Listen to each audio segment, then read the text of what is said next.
This is the CBS Evening News with Katie Couric. Good evening. Katie is off. The Taliban struck again today in the heart of Afghanistan's capital, a devastating suicide bombing outside India's embassy in Kabul. It is the second Taliban attack on that building in a year. 17 people were killed today, and at least 76 others were wounded. Most of the victims, Afghan civilians on their way to work. We'll have more on the attack in a moment. It came as President Obama and his national security team are considering a major shift in U.S. strategy in Afghanistan, one that would identify al-Qaeda and not the Taliban as America's chief adversary. Chip Reid is our chief White House correspondent. Good evening, Chip. Well, good evening, Maggie. After 3 meetings with his war council, the president appears to be getting close to settling on a war strategy, and it's already drawing fire. White House officials say the focus of the president's strategy will be on defeating al-Qaeda in Pakistan, while downplaying the need to completely eliminate the Taliban in Afghanistan. The Taliban, the White House argues, simply does not threaten U.S. security the way al-Qaeda does. The Taliban are obviously exceedingly bad people that have done awful things. Their capability is somewhat different, though.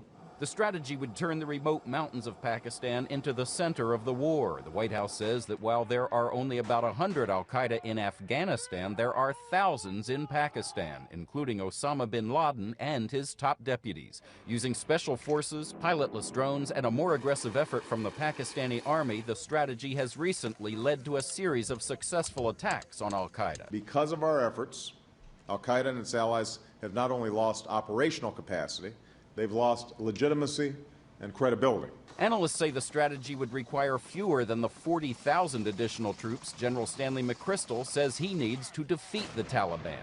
The president, though, could still call for a smaller number of additional troops to keep the Taliban in check and train Afghan police and military forces.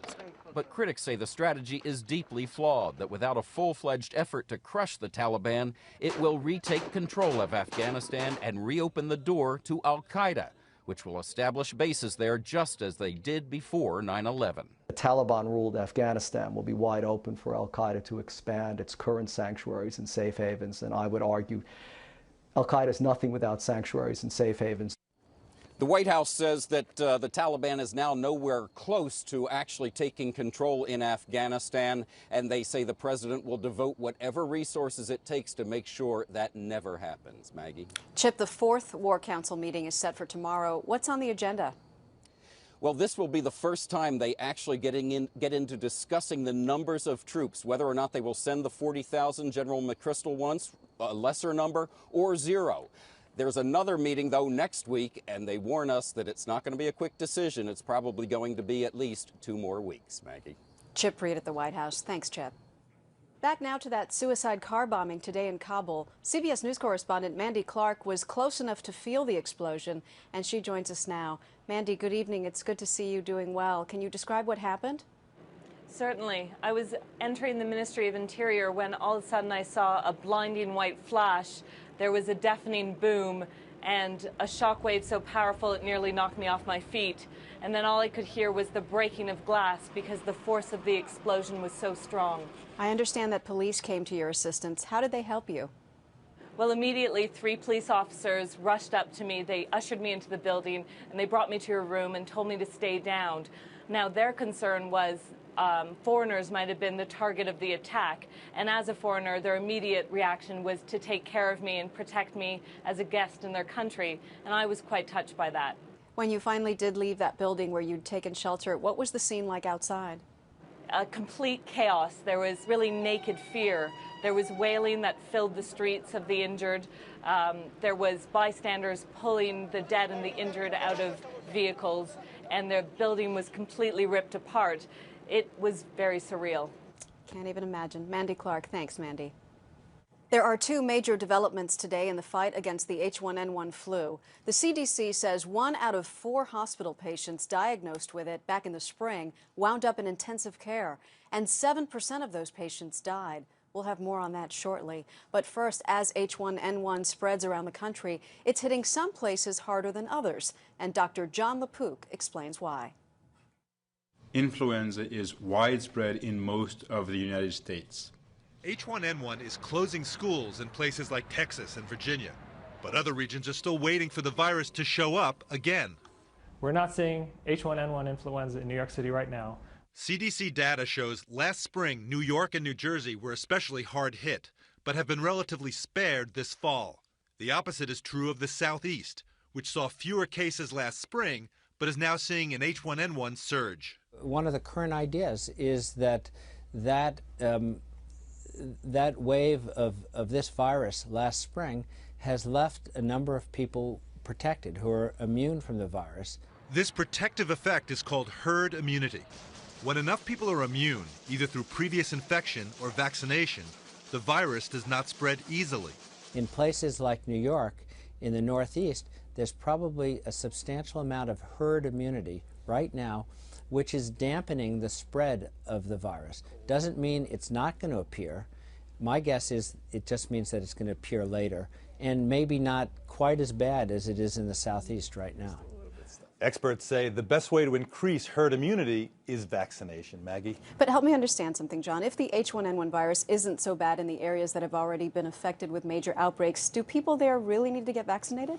Maggie, the CDC is telling me yes, because even though you may think you had H1N1, you cannot be absolutely sure unless you were specifically tested. And most people were not specifically tested. So the CDC says go ahead and get the vaccine if you are in the subgroup for which it's recommended. All right, Dr. John LaPook, thank you, John.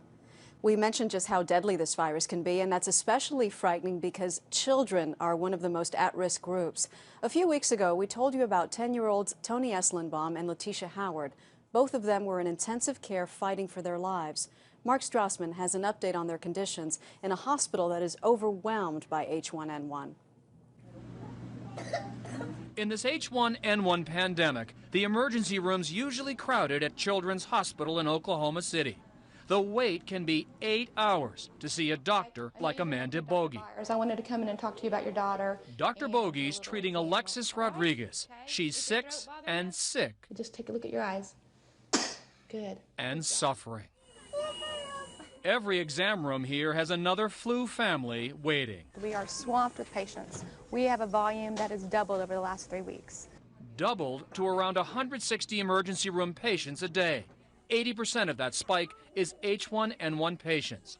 Most cases are mild, but mysteriously, some turn deadly. In the hospital's intensive care unit, 3 kids with H1N1 are now fighting for their lives. TT, wanna come home? Carolyn Howard's daughter, Letitia, is the biggest surprise. When we first saw her 3 weeks ago, Letitia was unconscious, unresponsive to treatment, and sinking. Doctors later took her off life support. They said they love you. Against all expectations, Letitia has steadily improved, even stirs when she hears her mother's voice. Tisha, hey, you ready to go home? Huh? I'm waiting for you to come home too, baby. What are they saying to you now? It's a miracle. They said that they never seen an 8-year-old fight like this. Natasha Hart is the newest H1N1 patient here. The 13-year-old is as critically ill now as Letitia was 10 days ago. We're gonna pull through this. 3 weeks ago, her mother saw our story about Letitia Howard, a girl much like her Natasha, overweight and with asthma, both H1N1 risk factors. Just praying to God that, we didn't go through the same situation, and here we go. We're pretty much going through the same thing. Today, Natasha lies 2 rooms away from Letitia. It's gonna be okay, Precious. It's gonna be all right. Doing great, son. We're very proud of you.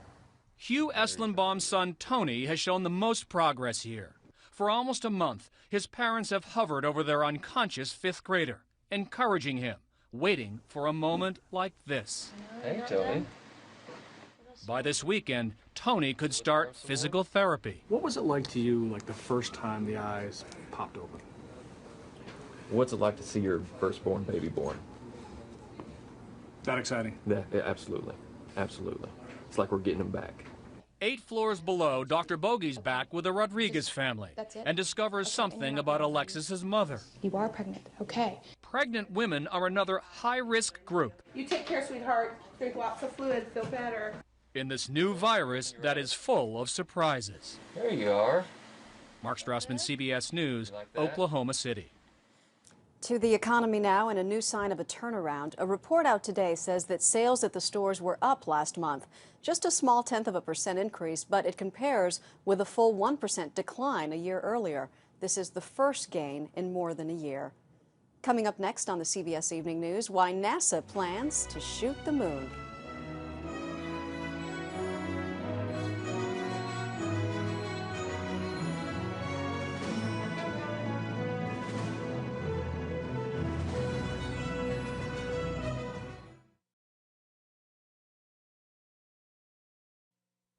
A lot of scientists plan to get up early tomorrow to see what happens when NASA sends a rocket crashing into the moon.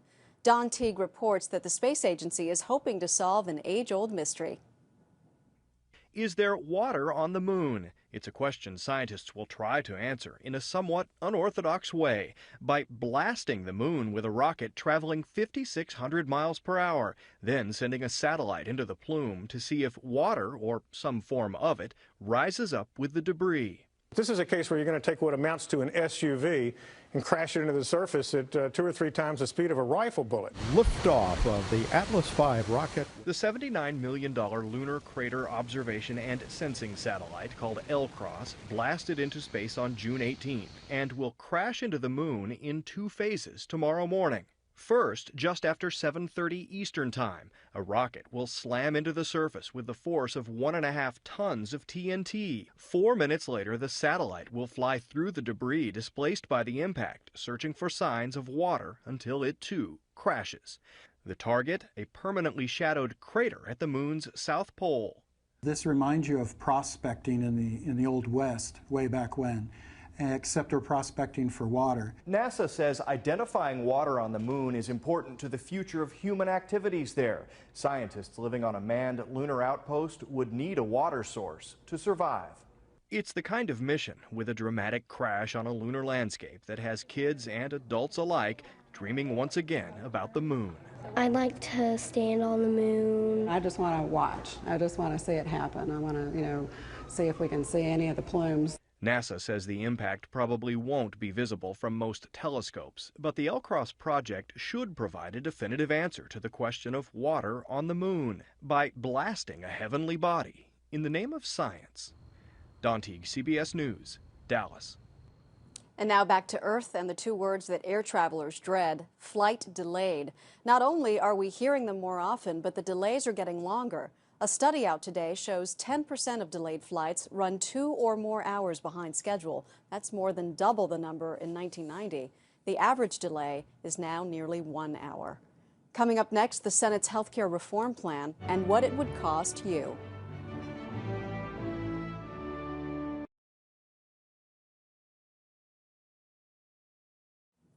Now to the battle over health care. The Senate Finance Committee said today it will vote on its reform plan next week.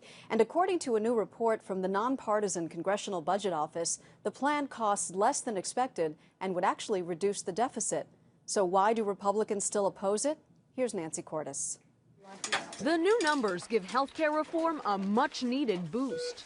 I'm very pleased. Pleased because congressional number crunchers now say the $829 billion price tag for the Senate Finance Committee's bill would be more than offset by fees on drug makers, taxes on top-dollar insurance plans, and trims to Medicare. The result? A net savings to government of $81 billion over 10 years.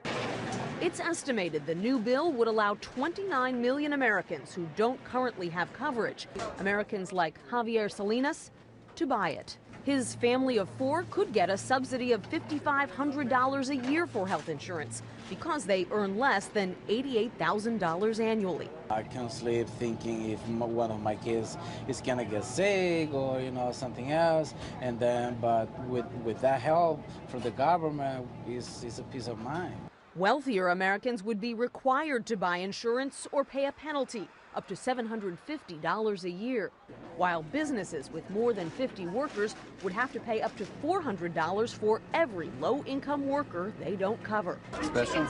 Excellent. That means the owner of the D.C. restaurant where Javier works would be exempt, because he only has 32 employees. So your responsibilities wouldn't change at all? Thank God.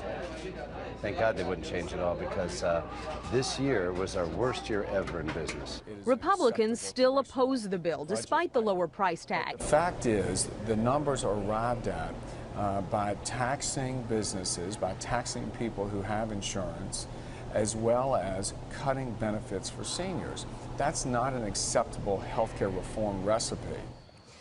Plus, the recipe is still being written. This bill is one of 5. It has to be reconciled with the others, so all those figures are bound to change. Maggie? Nancy Cordes in Washington. Thank you, Nancy. The White House gave us a look today at a picture of the president during his downtime. We hear he's pretty proud of this picture. It shows him playing basketball recently and blocking a shot by his aide, Reggie Love, who is younger, taller, and, by the way, a former ball player at Duke. Now, at the president's request, Love autographed it, writing, quote, "Nice block." It now hangs in the West Wing so the president can savor the moment every time he passes by. Coming up next, Mrs. Obama, tracing her roots from slavery to the White House.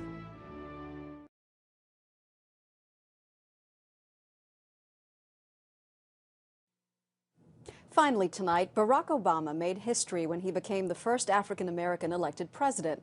And now some history has been uncovered about Michelle Obama and her ancestral roots to slavery. Michelle Miller has the story. So this is Dolphus Shields. Yes, that's DT, my daddy. As a young girl, 73-year-old Bobby Holt never imagined her foster dad, Dolphus Shields, would one day have a famous relative living in the White House. They're divvying up all the property. After 10 months of digging through countless documents, genealogist Megan Smoleniak and the New York Times made the discovery. Because it was a needle in a haystack situation. Mrs. Obama's family tree has now been traced back 5 generations. Her great-great-great-grandmother, Melvinia Shields, was about 8 years old in South Carolina when she was listed in this 1852 property inventory. She was valued at $475. She's listed along with other household items. She's bequeathed as property, just the way you would bequeath a table or a house or a candlestick. Melvinia had a son, Dolphus, listed in this 1870 census with an M for mulatto, a mix between white and black. His unnamed father was white. By 1900, Dolphus Shields owned this home in Birmingham, Alabama, and helped to co-found 2 local churches. His descendants would eventually include Michelle Obama. To what extent did Michelle Obama know about her roots? The Robinson kids were raised with a vague sense that their families had been slaves.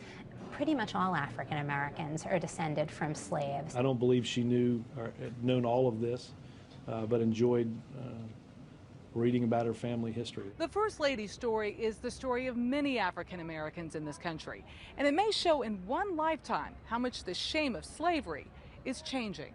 Even though the sadness of it is in no way lost, people want to know who they are. They want to reclaim their roots. And Bobby Holt says she has a lot she could tell the First Lady. If she asks questions, I think I could answer them very well. Michelle Miller, CBS News, Washington.